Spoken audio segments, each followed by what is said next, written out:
Well, it's 56 years since the Abortion Act was passed. At the time, when David Steele introduced the Act, he said he thought that it would be used at most about 300 times a year and just for situations of extremis. Sounded brilliant.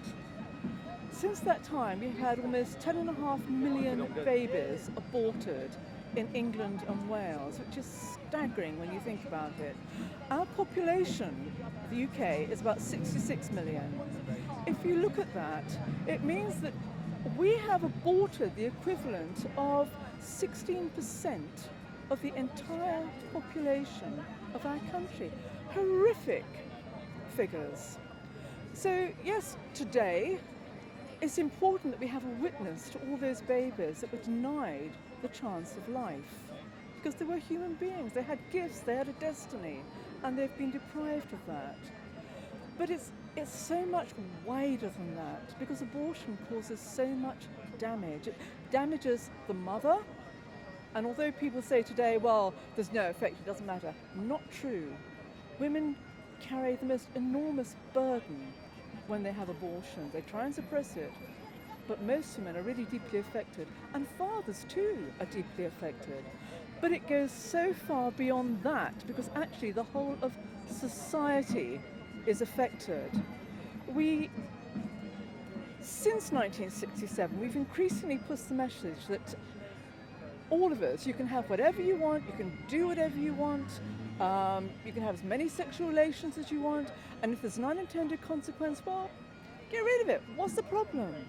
And we've become such a self-focused society. We've made a religion of self, and we've prioritised our satisfaction. It's all that matters.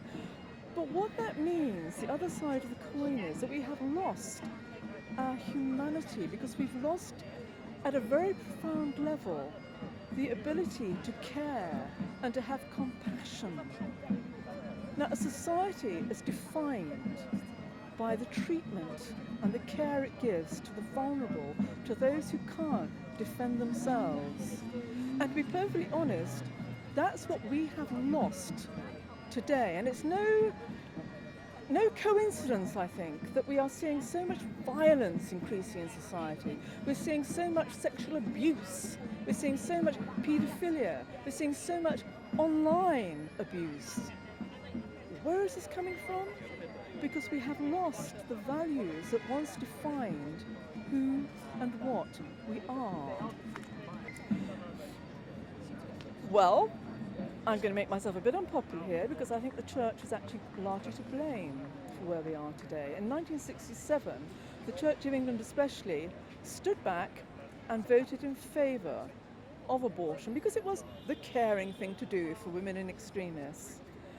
I have every sympathy, of course I have every sympathy with people facing a problem, and it's right that we have compassion, but they made a big mistake in actually not upholding life as a gift of God and saying that we are trespassing to places we should not go. They should have spoken up to preserve life, and they should have spoken up to say, okay, we give more care to women who find themselves faced with this problem. Because that's what it comes down to. Actually, a baby anytime is such a wonderful gift, and it's terrible that women in the past who conceived outside marriage felt that they were in such a terrible position. They should have been able to rejoice in that gift and to look after their child. And we again need to recover that so that we protect that vulnerable child that cannot protect itself, but we also protect the mother, and we give support where it's needed. And you know what? It's often said that the womb is supposed to be the safest place on the planet, because you're there, you're looked after, you're protected, you're cared for. And again, as been said, we have made the womb today one of the most dangerous places on the planet, because 1 in 4 conceptions now end in abortion. I mean, that's a terrible figure. And why do they end in abortion?